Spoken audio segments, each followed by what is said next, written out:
Take a little sip of a little agua.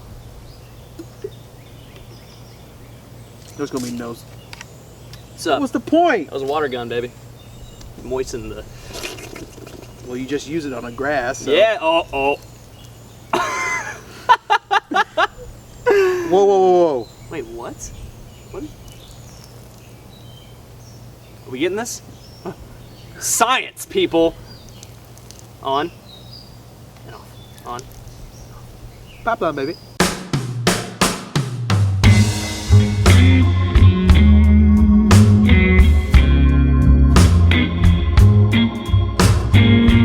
Welcome to Pipeline.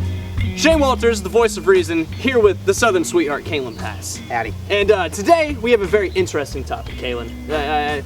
We've been talking a lot recently. There have been many articles and reports on a current trend, as I would like to say, with the Japanese game market. Okay. It's a lot of bullshit. Lots of bullshit. Lots of bullshit. But it's very much bullshit. But I want to preface the topic today, where Konami, the recent happenings with Konami, and their new CEO has come out and made a statement, not an official statement. These are all translations and blurbs, as you will, from the whatever it's called. And he is basically saying that Konami is practically done making console video games. Konami is now shifting their focus to mobile games, okay? And also today, that Square Enix announced that they are going to start focusing strongly on the mobile department. Mm-hmm. And this... Sorry. Just stand up in the motherfucking together. So this is the question that I want to ask, okay? All these recent reports have been coming out. And the question I want to ask, is it a bad time, or should we be scared to be a Japanese game fan? Absolutely. Should we be worried and concerned with the trends of Japan and, their mobile department? Is it going to affect our beloved Japanese developers and publishers? Absolutely, because of the fact of the trend that's growing in the Japanese culture, which is Japanese culture. Straight out of college, companies are already starting to recruit these college kids. Okay. So they're not having time to play video games, and the Japanese market is directly being affected By that. So the Japanese consumer base is not buying into a bona fide console if they can't go out and play it and sit down and play it. It's not worth the money and investment. Because the phone's always on. Because the phone's always on them. They play mobile games. That's the biggest trend. That's the biggest topic, is that you always see Japanese workers as they go take the train playing mobile games. That's not a shock.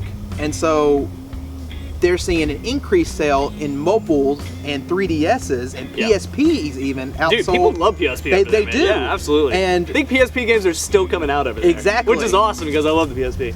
Get out of there!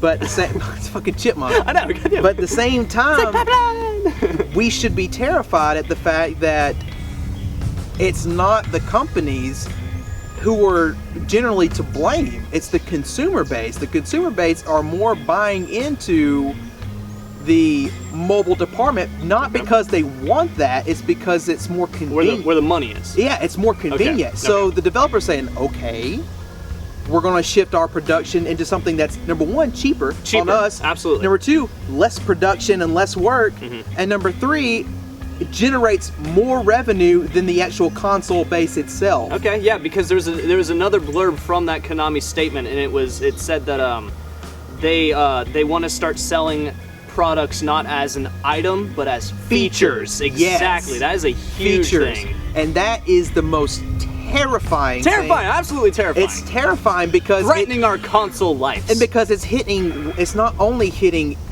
the eastern continents, it's also hitting the western port. Europe, all of us. It's hitting everybody. Yeah.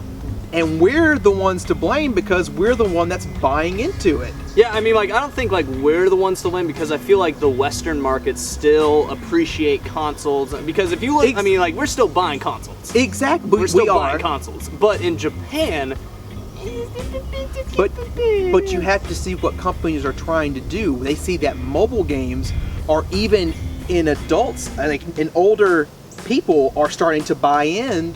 Candy Crush, baby. Candy Crush. My mother plays Candy Crush. Woo! More than I play Dark Souls, which is a big thing. Yeah. Okay, so this is another thing I want to point out. So like, because like we know people in Western audiences that aren't like people like us, that aren't game enthusiasts, play games on the mobile device. And you gotta think about it as margins, because if for a company like Konami to make a game like Metal Gear Solid, that takes like a solid five solid years. You have to think of the voice acting and and everything. The cost to make something is so high, and the margin of profit may not be as high as maybe cutting that price in like so low, and you can get so much more. You know what I'm saying? Well, and here's the thing about this, is that the gaming prices have not went as they stayed stagnant for almost, I'd like to say, 10 years. The $60 price? $60 price point. I think once the PS3 came around. Yes, exactly. Yeah. PS3 jumped it up to $60. Nah. Don't quote me on that, but it may. I feel like that was about the time. Yeah, 2005-ish. They haven't changed, but what has went up is the costs of living and the costs of production for these major games. Games aren't making money. They're not seeing profitable. Well, it's not like they're making money, but it's not like an absolutely the games large that are number. making money are Candy Crush. They're pulling in more money for like that game probably costs like $120 probably to make, period. And it's probably a little bit more, but yeah. Maybe a little bit more. Yeah. Generalization. But the difference between the profits and the cost of making is so much larger than the increased profit and like cost to make of a console game. Exactly. And you have to think back in the PS2 when all of this was kind of starting out. Companies are so afraid to take risks on different things. They're wanting to. I feel like we're kind of in that state right now. Yeah, they're just wanting to stay with what works. Mm-hmm. A safe bet. Exactly. Yeah. And it's hurting. It's hurting because you don't see these individual games that are coming out. They're sticking to something that's safe. And so, like it's interesting to see the current shift to Kickstarter culture.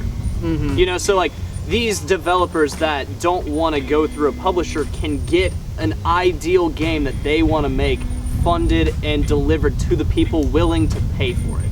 Like Yooka-Laylee with the Castlevania guy just funded a brand new game that is like a spiritual successor to the old style Castlevania. So, and the biggest thing, the biggest hope that the gaming enthusiasts have is, and it's hard to say for me because I really don't play a lot of indie games, but it's indie. It's indie games.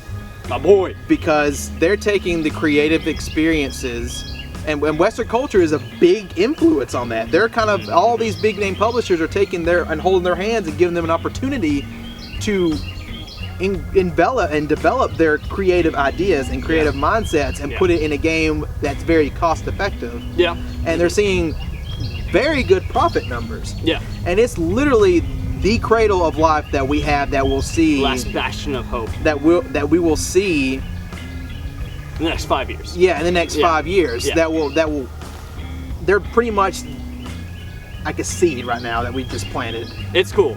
It's alright.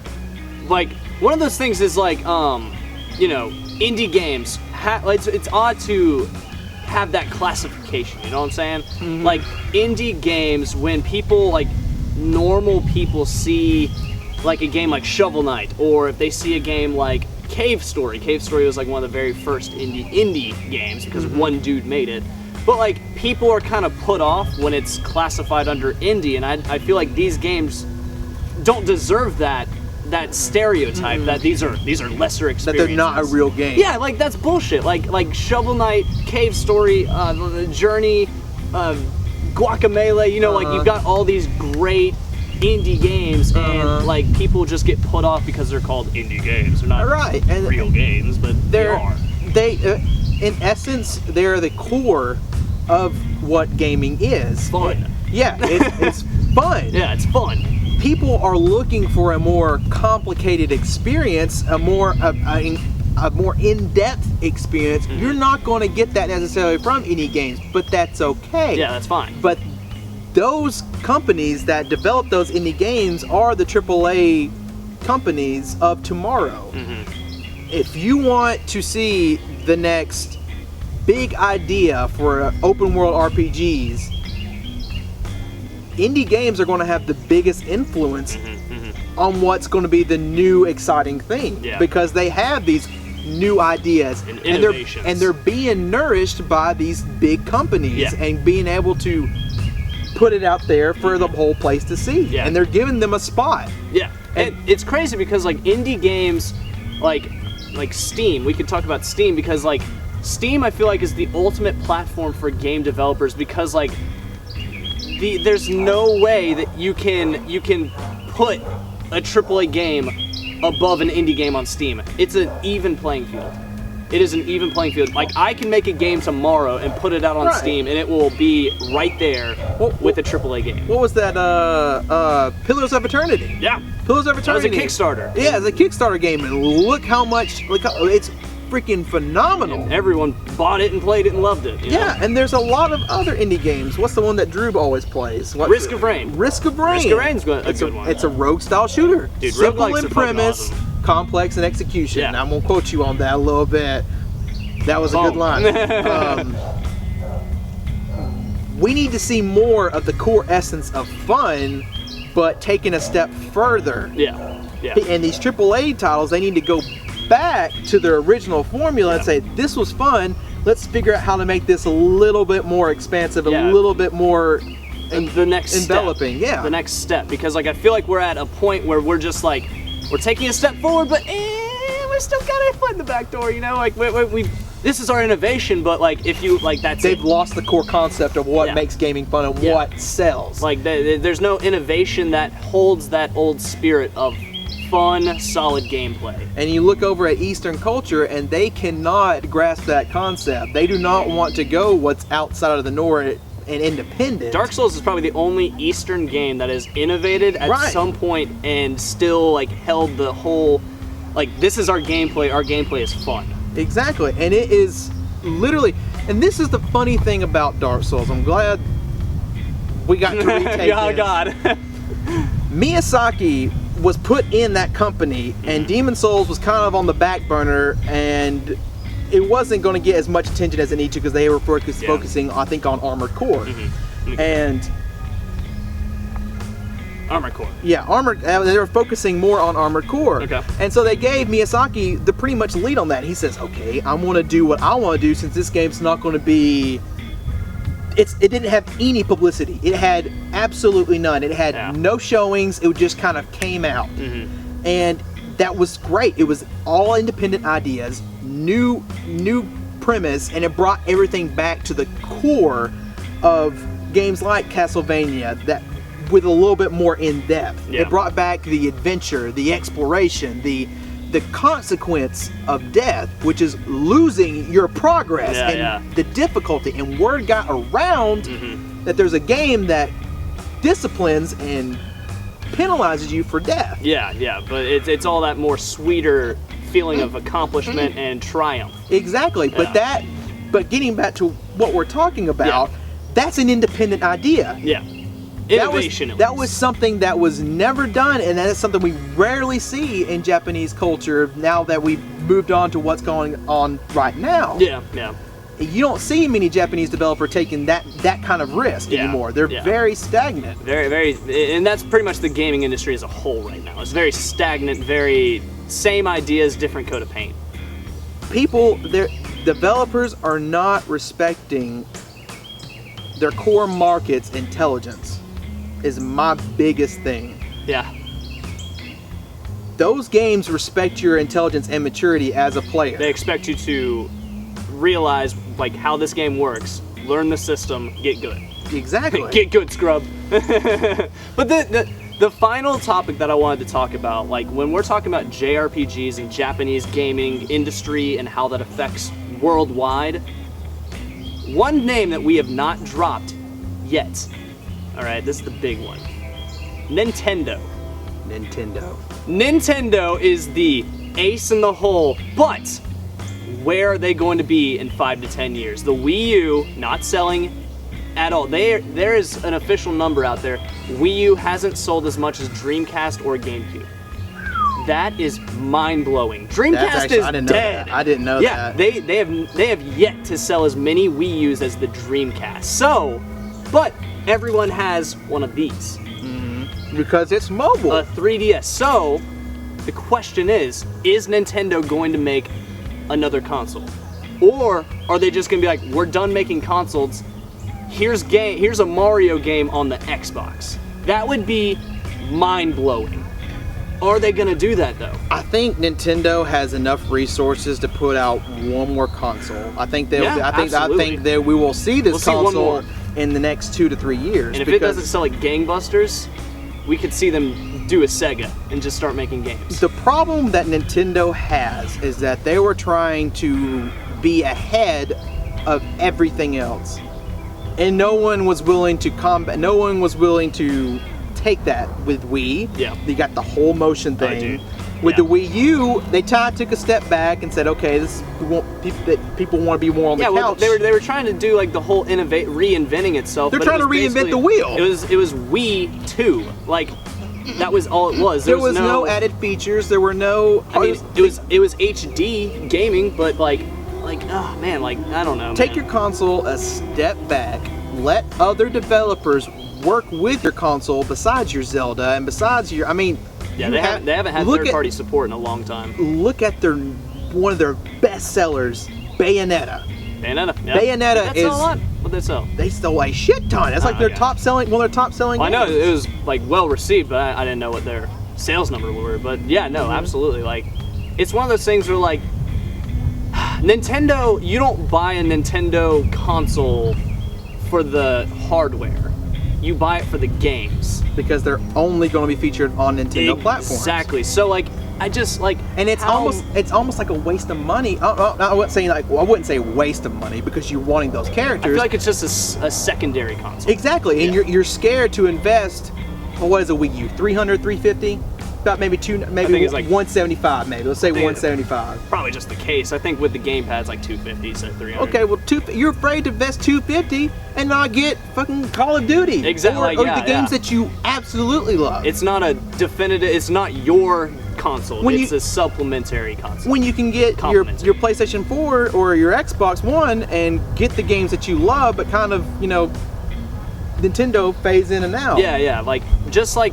I really hope in the next 5 years Nintendo's just like, and like I don't want this to happen, but I really want them to just be like, why don't we just make a Mario game for PlayStation and Xbox? Why don't we make a Zelda game for PlayStation and Xbox? Like they don't. They can kind of fade into the back burner of console gaming, and they can kind of just put their titles out, and they will be very successful because people fucking love Mario. Oh, dude, absolutely, and like they've got all. I want to see another Paper Mario. I love it. Put it on this! Man, like, it's just really interesting because I wonder what the gaming ecosystem is going to look like when the day comes Nintendo doesn't make a console anymore.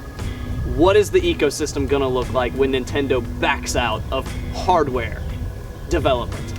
Nintendo will never back out of hardware development because they are seeing that what's keeping them alive. Well, with like Wii U, I mean, I can totally see them not make a console. Yeah, anymore, the console they'll stay out of. I guarantee they'll probably put one more console out, and if it doesn't do extremely well, they'll focus on mobile devices, which is fine as long as you put some of your big titles on other platforms. Yeah. So the thing to take away from this is just it's gonna be really interesting the day that Nintendo decides to make games for the other platforms and steps away from the home console market. So that's one of the really interesting things. But JRPGs and Japanese gaming as a whole is something of a dying breed, and that's sad. It's upsetting. Yeah, it is upsetting. So hopefully we're wrong, and hopefully the trends change. But as of right now, I can see the Japanese market absolutely going handheld. Yeah. Absolutely going handheld. We won't see very many. Yeah. Until something in their culture changes. Yeah. It's going to affect us. Yep. So, I'm sad about that. No. And thank you guys for checking out this video. If you liked our conversation at all, even a little bit, you liked how my face looked, you liked this beard, whatever, go ahead and like us on YouTube, subscribe to us, Sharkpool Gaming, and if you enjoyed the conversation, join the conversation down below and leave us a comment on what you think Japanese culture or gaming as a whole is going to do in the next 5 years. Will we see any more JRPGs of old, or will we see Japanese games as a whole? Let us know in the comments, and always, thank you for watching.